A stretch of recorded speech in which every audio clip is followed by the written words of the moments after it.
በስመ አብ ወወልድ ወመንፈስ ቅዱስ አሐዱ አምላክ አሜን። የክርስቶስ ቤተሰቦች እንደምን ሰነበታችሁ? እንደምን ከረማችሁ? ልዑል እግዚአብሔር አምላካችን ለዚህ ዕለት ስለዚህ ሰዓት ስላደረሰን ስሙ ከዘላለም እስከ ዘላለም ይክበር ይመስገን። ይህ በየዕለቱ የእግዚአብሔርን ቃል የምናነብበት መጽሐፍ ቅዱሳችንን በየዕለቱ እናንብብ የሚለው ፕሮግራማችን ነው። ዛሬም ከእግዚአብሔር ቃል እናነባለን። በእግዚአብሔር ቃል ላይ የምናሰላስላለን። የማቴዎስ ወንጌል ምዕራፍ 18ን አንብበን ነበረ ባለፈው ፕሮግራማችን ላይ። በዚያ ውስጥ በእውነት ጌታችን መድኃኒታችን ኢየሱስ ክርስቶስ ሕፃንን ጠርቶ በመካከላቸው አቁሞ እውነት እውነት እላችኋለሁ ካልተመለሳችሁ እንደ ሕፃናትም ካልሆናችሁ ወደ መንግሥተ ሰማያት ከቶ አትገቡም በማለት እንደ ሕፃናት መሆን እንዳለብን በዚያ ምዕራፍ ውስጥ በተለይ ደግሞ ስለ ይቅርታ ከወንድም ጋራ ከእህት ጋራ በይቅርታና በእርቅ መኖር እንዴት እንደሚያስፈልግ ያስተማረንን አይተናል፣ ተመልክተናል። የይቅርታን ከፍታ የይቅርታን ታላቅነት አይተናል። በነገራችን ላይ በቤተ ክርስቲያን ትውፊት ያ ምሳሌ አድርጎ ያቀረበው ሕፃን ኋላ አድጎ የአንጾኪያ ሊቀ ጳጳስ የሆነው አግናጢዮስ ምጥው ለአንበሳ የተሰጠው አግናጢዮስ እንደሆነ የቤተ ክርስቲያን ትውፊት ይነግረናል። ዛሬ ደግሞ እግዚአብሔር በረዳን መጠን የምናየው የምንመለከተው የማቴዎስ ወንጌል ምዕራፍ 19ን ይሆናል። እግዚአብሔር አምላካችን ለእያንዳንዳችን እንዲናገረን ቅዱስ ፈቃዱ ይሆንልን። አሁንም በዚህ በእውነት ጥናታችሁ ላይ እግዚአብሔር ያስተማራችሁን፣ እግዚአብሔር ያመለከታችሁን፣ እንደዚሁም ደግሞ ጥያቄ የሆነባችሁን በኮሜንት መስጫው ላይ የምታስቀምጡ አባቶች፣ እናቶች፣ ወንድሞች፣ እህቶች በእውነት እግዚአብሔር ይባርካችሁ ላለሁኝ። ለሌሎችም ይሄንን ቃል ሼር በማድረግ የእግዚአብሔርን ቃል በየዕለቱ እንዲያነቡት በየዕለቱ እንዲመለከቱት ምዕመናንን እንድታበረታቱ በእግዚአብሔር ስም ጠይቃችኋለሁኝ። አሁን የማቴዎስ ወንጌል ምዕራፍ 19ን እናነባለን። የጌታችንና የመድኃኒታችን የኢየሱስ ክርስቶስ ቅዱስ ወንጌል ቅዱስ ማቴዎስ እንደጻፈው ምዕራፍ 19። ኢየሱስም ይህን ነገር ከፈጸመ በኋላ ከገሊላ ሄዶ ወደ ይሁዳ አውራጃ ወደ ዮርዳኖስ ማዶ መጣ። ብዙ ሕዝብም ተከተሉት፣ በዚያም ፈወሳቸው። ፈሪሳውያንም ወደ እርሱ ቀረቡና ሲፈትኑት ሰው በሆነው ምክንያት ሁሉ ሚስቱን ሊፈታ ተፈቅዶለታልን? አሉት። እርሱ ግን መልሶ እንዲህ አለ፣ ፈጣሪ በመጀመሪያ ወንድና ሴት አደረጋቸው አለም። ስለዚህ ሰው አባቱንና እናቱን ይተዋል፣ ከሚስቱም ጋር ይተባበራል፣ ሁለቱም አንድ ሥጋ ይሆናሉ የሚለውን ቃል አላነበባችሁምን? ስለዚህ አንድ ሥጋ ናቸው እንጂ ወደፊት ሁለት አይደሉም። እግዚአብሔር ያጣመረውን እንግዲህ ሰው አይለየው። እነርሱም እንኪያስ ሙሴ የፍችዋን ጽሕፈት ሰጥተው እንዲፈቷት ስለምን አዘዘ? አሉት። እርሱም ሙሴስ ስለ ልባችሁ ጥንካሬ ሚስቶቻችሁን ትፈቱ ዘንድ ፈቀደላችሁ፣ ከጥንት ግን እንዲህ አልነበረም። እኔ ግን እላችኋለሁ ያለ ዝሙት ምክንያት ሚስቱን ፈቶ ሌላይቱን የሚያገባ ሁሉ ያመነዝራል፣ የተፈታችውንም የሚያገባ ያመነዝራል አላቸው። ደቀ መዛሙርቱም የባልና የሚስት ሥርዓት እንዲህ ከሆነ መጋባት አይጠቅምም አሉት። እርሱ ግን ይህ ነገር ለተሰጣቸው ነው እንጂ ለሁሉ አይደለም። በእናት ማኅፀን ጃንደረቦች ሆነው የተወለዱ አሉ፣ ሰውም የሰለባቸው ጃንደረቦች አሉ። ስለ መንግሥተ ሰማያትም ራሳቸውን የሰለቡ ጃንደረቦች አሉ። ሊቀበለው የሚችል ይቀበለው አላቸው። በዚያን ጊዜ እጁን እንዲጭንባቸው እንዲጸልይ ሕፃናትን ወደ እርሱ አመጡ። ደቀ መዛሙርቱም ገሠጿቸው። ነገር ግን ኢየሱስ ሕፃናትን ተዉአቸው፣ ወደ እኔ የሚመጡ ዘንድ አትከልክሏቸው፣ መንግሥተ ሰማያት እንደነዚህ ላሉ ናትና አለ። እጁንም ጫነባቸውና ከዚያ ሄደ። እነሆም አንድ ሰው ቀርቦ መምህር ሆይ የዘላለምን ሕይወት እንዳገኝ ምን መልካም ነገር ላድርግ? አለው። እርሱም ስለ መልካም ነገር ለምን ትጠይቀኛለህ? መልካም የሆነ አንድ ነው። ወደ ሕይወት መግባት ብትወድ ግን ትእዛዛትን ጠብቅ አለው። እርሱም የትኞቹን? አለው። ኢየሱስም አትግደል፣ አታመንዝር፣ አትስረቅ፣ በሐሰት አትመስክር፣ አባትና እናትን አክብር፣ ባልንጀራህን እንደ ራስህ ውደድ አለው። ጎበዙም ይህንማ ሁሉ ከሕፃንነቴ ጀምሬ ጠብቄአለሁ፣ ደግሞስ የሚጎድለኝ ምንድን ነው? አለው። ኢየሱስም ፍጹም ልትሆን ብትወድ ሂድና ያለህን ሸጠህ ለድሆች ስጥ፣ መዝገብህን በሰማያት ታገኛለህ፣ መጥተህም ተከተለኝ አለው። ጎበዙም ይህን ቃል በሰማ ጊዜ ብዙ ንብረት ነበረውና እያዘነ ሄደ። ኢየሱስም ለደቀ መዛሙርቱ እውነት እላችኋለሁ፣ ለባለጠጋ ወደ መንግሥተ ሰማያት መግባት ጭንቅ ነው። ዳግመኛም እላችኋለሁ፣ ባለጠጋ ወደ እግዚአብሔር መንግሥት ከሚገባ ግመል በመርፌ ቀዳዳ ቢገባ ይቀላል አለ። ደቀ መዛሙርቱም ሰምተው እጅግ ተገረሙና እንኪያስ ማን ሊድን ይችላል አሉ። ኢየሱስም እነርሱን ተመልክቶ ይህ በሰው ዘንድ አይቻልም፣ በእግዚአብሔር ዘንድ ግን ሁሉ ይቻላል አላቸው። በዚያን ጊዜ ጴጥሮስ መልሶ እነሆ እኛ ሁሉን ትተን ተከተልን፣ እንኪያስ ምን እናገኝ ይሆን አለው። ኢየሱስም እንዲህ አላቸው፣ እውነት እላችኋለሁ እናንተስ የተከተላችሁኝ በዳግመኛ ልደት የሰው ልጅ በክብሩ ዙፋን በሚቀመጥበት ጊዜ እናንተ ደግሞ በ12ቱ የእስራኤል ነገድ ስትፈርዱ በ12 ዙፋን ትቀመጣላችሁ። ስለ ስሜም ቤቶችን ወይም ወንድሞችን ወይም እህቶችን ወይም አባትን ወይም እናትን ወይም ሚስትን ወይም ልጆችን ወይም እርሻን የተወ ሁሉ 100 እጥፍ ይቀበላል፣ የዘላለምንም ሕይወት ይወርሳል። ነገር ግን ብዙዎቹ ፊተኞች ኋለኞች፣ ኋለኞችም ፊተኞች ይሆናሉ። ሰማይና ምድር ያልፋል፣ ቃሌ ግን አያልፍም አለ ጌታ ለደቀ መዛሙርቱ። እግዚአብሔር አምላክ ስለ ቃሉ የተመሰገነ ይሁን። እንግዲህ ይሄ ስፍራ በተለይ ማቴዎስ 19 በቤተ ክርስቲያን ታሪክ ውስጥ በቤተ ክርስቲያን ሕይወት ውስጥ ታላቅ ስፍራ ያላቸውን ሁለት የሕይወታችንን ገጽታ የሚያሳይ ነው።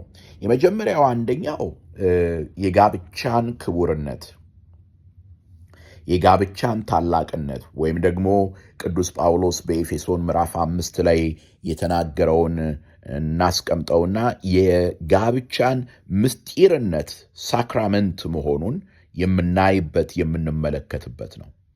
ጋብቻ ሰው በራሱ ፈቃድ የደነገገው ወይም የፈበረከው ኢንስቲቱሽን ተቋም ሳይሆን መለኮታዊ ተቋም እንደሆነ የምናየው በዚህ ቦታ ላይ ነው። ቁጥር 4 ላይ የሚለውን ተመልከቱ። ፈጣሪ በመጀመሪያ ወንድና ሴት አደረጋቸው አለም። ስለዚህ ሰው አባቱንና እናቱን ይተዋል፣ ከሚስቱም ጋር ይተባበራል፣ ሁለቱም አንድ ሥጋ ይሆናሉ የሚለውን አላነበባችሁምን? ስለዚህ አንድ ሥጋ ናቸው እንጂ ወደፊት ሁለት አይደሉም። እግዚአብሔር ያጣመረውን እንግዲህ ሰው አይለየው። ስለዚህ እዚህ ስፍራ ላይ የምንመለከተው ይሄ ነው። መጀመሪያ ወንድና ሴት አድርጎ የፈጠራቸው ፈጣሪ ነው። እንደገና ደግሞ ሁለቱን አንድ ያደረጋቸው ስነ ልቦናዊ፣ አካላዊ፣ መንፈሳዊ አንድነትን የሰጣቸው እግዚአብሔር እንደሆነ እንመለከታለን፣ እናያለን። ስለዚህ በጋብቻ ውስጥ ሁልጊዜ ሶስተኛ ሰው ወይም ደግሞ ሶስተኛ አካል መሆን የሚችል እግዚአብሔር ብቻ ነው። ሌላ ማንም ጣልቃ መግባት አይችልም። ወላጆች ጣልቃ መግባት አይችሉም። ሌላው ቀርቶ መምህረ ንስሐቸው እንኳን የባልና የሚስቱ መምህረ ንስሐ እንኳን ሲጋበዝ ምክር ሲጠየቅ መንፈሳዊ ጋይዳንስ ለመስጠት ካልሆነ በስተቀር በትዳር ጓደኞች መካከል ጣልቃ መግባት አይችልም። ምክንያቱም ፈጣሪ ወይም ደግሞ እግዚአብሔር ያጣመረውን ማንም ሊለየው አይችልም። ስለዚህ ብዙ ጊዜ በተለይ በዚህ በውጭው ዓለምም ምክንያቱም አብዛኛዎቹ ይህንን መልእክት የሚያደምጡት በውጭ ዓለም ያሉት ናቸውና በውጭው ዓለምም በሀገራችንም እንደዚሁ የተለመደ አለ ማለት በተለይ በሰው ትዳር ውስጥ ገብቶ ያልሆነ ነገር መናገር፣ መፈትፈት የባል ወንድም ስለሆን ወይም ደግሞ እህት ስለሆን የሚስት ወንድም ስለሆን ወይም እህት ስለሆን ስለዛ ትዳር የመናገር መብት ያለን ይመስለናል።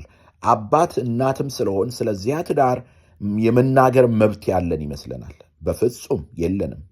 ማንም ሰው በዚያ ትዳር ላይ የመናገር መብት የለውም ካልተጋበዘ በስተቀር። ለዚያውም በሁለቱ ስምምነት ተጋብዞ በጥንቃቄ ነው መናገር ያለበት። ለዛውም መናገር ያለበት ያንን ትዳር የሚያጸና የሚያቆም ነገር ነው መናገር ያለበት። ለምን? ምክንያቱም እግዚአብሔር አንድ ያደረገው ስለሆነ ነው።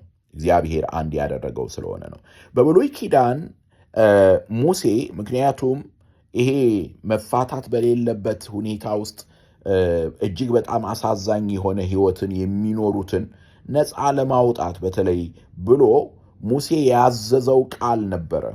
እና ያንን ይዘው ሚስቶቻቸውን የሚያንገላቱ ሚስቶቻቸውን አቢዩዝ የሚያደርጉ ሰዎች ነበሩ እና ያንን ቃል ይዘው የሙሴን ቃል ይዘው ትዳራቸውን አደጋ ላይ የሚጥሉ ነበሩ እና እዚህ ላይ ጥያቄ ሲጠይቁ እናያለን። ሙሴስ የፍቺዋን ጽሕፈት ሰጥተው እንዲፈቷት ስለምን አዘዘ? ምክንያቱም አንድ ሰው የፍቺ ጽሕፈት ሰጥቶ ፈትቻለሁ ካለ በቃ መፋታት ይቻላል የሚል ነበር። በነገራችን ላይ እዚህ ጋም ቆም ብለን እንናገር። አንዱ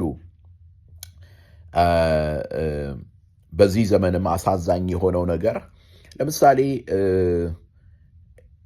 ቁጣም ካለ እስኪበርድ ድረስ ባልና ሚስት ዝም ብለው በአንድ ጀንበር እንዳይፋቱ ፍርድ ቤቶች ራሳቸው ትልቅ ሚና ሲጫወቱ እናያለን። መለስ እንዲሉ ቤተሰቦች ባልና ሚስት ወደ ልባቸው እንዲመለሱ። ግን አሁን ዓለማዊነቱ እየበረታ መጥቶ ሰዎች በቀላሉ ቶሎ እንዲፋቱ የሚያደርግ ነገር ሲመጣ እናያለን እና አንዳንዶች ወደዛ ነገር ነበረ የወሰዱት የሙሴን የፍቺ ጽሕፈት ሕግ ማለት ነው። እና ጌታችን መድኃኒታችን ኢየሱስ ክርስቶስ ምንድን ነው ያላቸው? ሙሴ ስለ ልባችሁ ጥንካሬ ሚስቶቻችሁን ትፈቱ ዘንድ ፈቀደላችሁ፣ ምክንያቱም እንዳትጎዷቸው ሚስቶቻችሁን። የወንድ ዓለም ስለነበረ ማለት ነው ያኔ። ነገር ግን ከመጀመሪያው እንዲህ አይደለም፣ ያለ ዝሙት ምክንያት ሚስቱን ፈቶ ሌላይቱን የሚያገባ ሁሉ ያመነዝራል። በዚህ ምክንያት በቤተ ክርስቲያን ውስጥ ዛሬም ድረስ ቤተ ክርስቲያን እውቅና ልትሰጠው የምትችለው አንድን ፍቺ ያ ተጋቢው በአመንዝራነት ኃጢአት ወድቆ ሲገኝ ነው። ያም ቢሆን በንስሐ የመመለስ ዕድል ካለው ሁሌ ትዳር እንዲጸና ነው የምንፈልገው፣ ቤተሰብ እንዳይበተን ነው የምንፈልገው።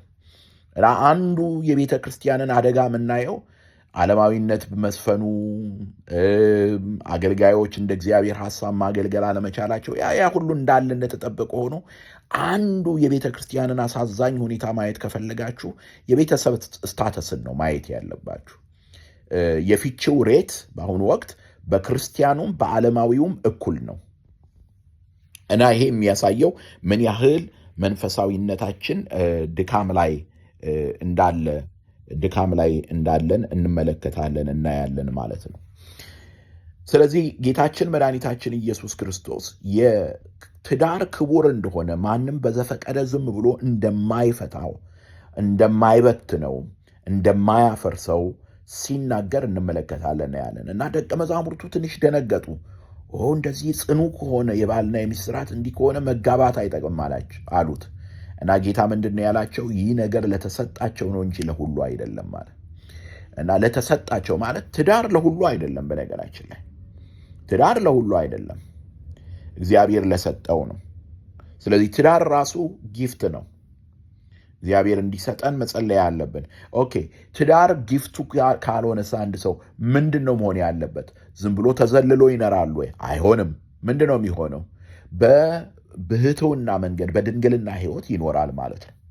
ስለዚህ በትዳር ሕይወት የማይኖር ሰው አንዷን እያወጣ አንዷን እያገባ ወይንም አንዱን እያገባች አንዱን እያወጣች ትኖራለች ማለት አይደለም።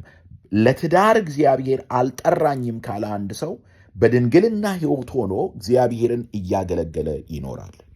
ስለዚህ በቤተ ክርስቲያን ውስጥ ሁለት አይነት ሕይወት አለ ማለት ነው። አንደኛው የጋብቻ ሕይወት አለ፣ ሁለተኛው የድንግልና ሕይወት አለ። በድንግልና ሕይወት መኖር አለ። በድንግልና ሕይወት የሚኖሩ ሰዎች በቤተ ክርስቲያን ውስጥ በሁለት አይነት መንገድ ይኖራሉ። አንደኛ በማህበር ሆነው በገዳም ይኖራሉ። እንደገና ደግሞ በብቸኝነትም ሆነ በዚያው በማህበር አጠገብ ሆነው ይኖራሉ ገለል ብለው። ለምን? ምክንያቱም የድንግልና ሕይወት በጣም ከባድ ስለሆነ። የድንግልና ሕይወት እጅግ እንዲቀላል አድርገን የምናየው አይደለም እና ዛሬ ራሱን የቻለ ሌላ ጥያቄ ነው፣ ሌላ ጊዜ የምናነሳው ነው። አንዱ ቤተ ክርስቲያን ከባድ የሆነ ፈተና ውስጥ የገባችበት ነው።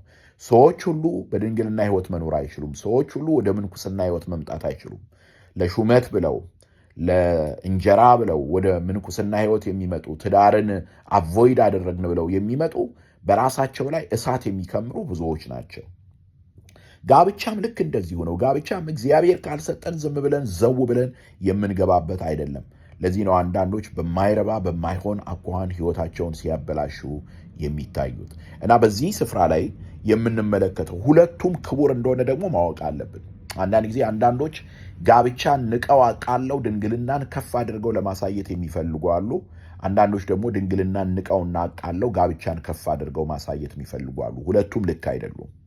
በጋብቻ ሕይወት ያሉም እጅግ እግዚአብሔር የባረካቸው ናቸው። በድንግልና ሕይወት ያሉም እግዚአብሔር የባረካቸው ናቸው። በክህነት አገልግሎት ላይም ለምሳሌ በቤተ ክርስቲያናችን በጋብቻ ሕይወት ውስጥ ሆነው የሚያገለግሉ አሉ። እግዚአብሔር የሚጠቀምባቸው፣ እግዚአብሔር የከበረባቸው። በድንግልና ሕይወት ውስጥ ሆነው የሚያገለግሉ አሉ። እግዚአብሔር የከበረባቸው፣ እግዚአብሔር የሚጠቀምባቸው። አንዳቸውን አሳንሰን አንዳቸውን ከፍ ስናደርግ የዛን ጊዜ ከእግዚአብሔር ስርዓት ጋር የምንጋፋ እንደሆንን ልናስብ ይገባናል ማለት ነው። እንግዲህ በድንግልና ሕይወት የድንግልና ሕይወትንም ክብር እዚህ ጋር እንመለከታለን፣ እናያለን። ስለ ስሜ ቤቶችን ወይም ወንድሞችን ወይም እህቶችን ወይም አባትን ወይም እናትን ወይም ሚስትን ወይም ልጆችን ወይም እርሻን የተወ ሁሉ 100 እጥፍ ይቀበላል፣ የዘላለምንም ሕይወት ይወርሳል ብሎ ሲናገር ጌታችን መድኃኒታችን ኢየሱስ ክርስቶስ እናያለን። እና ሁሉን ትተው ገንዘባቸውን፣ ኑሯቸውን፣ ቤታቸውን ትተው በድንግልና ሕይወት ለመኖር የተከተሉት እጥፍ ድርብ ክብር እንደሚያገኙ የእግዚአብሔር ቃል ይናገራል። ይሄ የድንግልና ሕይወት 3 ዋና ዋና አዕማዶች አሉት። አንደኛው ቮለንተሪ ፖቨርቲ የምንለው ማለት ፈቃደኛ ደህንነት ማለት ምንም አይነት የግል ንብረት ያለመኖር፣ ደሞዝ ያለመቀበል። ይሄ በነገራችን ላይ ይሄን የምነግራችሁ ዓለም አቀፍ የሆነ በቤተ ክርስቲያን ደረጃ የምናየው ነው። በገዳም ሕይወት ውስጥ በምንኩስና ሕይወት ውስጥ የሚኖሩ እነዚህን 3 ነገሮች ያሟሉ ናቸው መሆን ያለባቸው። የመጀመሪያው አንደኛው ፖቨርቲ የሚባለው ነው። ማለት መንኖ ጥሪት ይሉታል አባቶቻችን። ያ ምንድነው? ፍጹም ከገንዘብ ከንብረት መራቅ ነው። አንድ። ሁለተኛው ቅድስና ነው። ማለት በድንግልና ሕይወት መኖር ነው። በድንግልና ሕይወት መኖር ከሴት ርቆ ወይም ከወንድ ርቆ፣ ሴቶች ከሆኑ ሴቶች መነኮሳያት አሉና ከሴት ርቆ ወይም ከወንድ ርቆ መኖር ፈጽሞ። ሶስተኛው መታዘዝ ነው፣ ኦቢዲየንስ። የመጀመሪያው ፖቨርቲ ነው፣ ሁለተኛው ፒዩሪቲ ነው፣ ሶስተኛው ኦቢዲየንስ ነው፣ መታዘዝ ነው። መታዘዝ ማለት በቃ በገዳም ለአባቶች ታዞ መኖር ማለት ነው። እነዚህ 3ቱን አሟልቶ በድንግልና የሚኖር ሰውን የሚያመለክት ነው ማለት ነው። እና በዚህ ምዕራፍ ላይ እነዚህን 2ቱን ማለት የትዳርን ታላቅነት እንመለከታለን። እንደገና ደግሞ የድንግልና ሕይወትን ታላቅነት እናያለን። ሁለቱም ያስፈልጋሉ። ሁለቱም ታላላቅ ቅዱሳንን አውጥተዋል። በጋብቻ ሕይወት ውስጥ ሆነው እግዚአብሔርን ያከበሩ፣ ቅዱሳንን ያስገኙ፣ ቅዱሳንን ያሳደጉ አሉ። የቤተ ክርስቲያን መሪዎች የሆኑ አሉ። በድንግልና ሕይወትም ውስጥ ሆነው ደግሞ ያንን አስደናቂ ሥራ የሰሩ አሉ። እግዚአብሔር አምላክ ለድንግልና ሕይወት የጠራንንም እርሱ በመታዘዝ የዚህን ዓለም ንብረት በመናቅ እንደዚሁም ደግሞ በድንግልና ሕይወት እንድንኖር፣ በጋብቻ ሕይወት ያለንም ደግሞ ለትዳራችን ተሰተን በታማኝነት እንድንኖር እግዚአብሔር አምላክ እንዲረዳን ቅዱስ ፈቃዱ ይሁንልን። አሜን።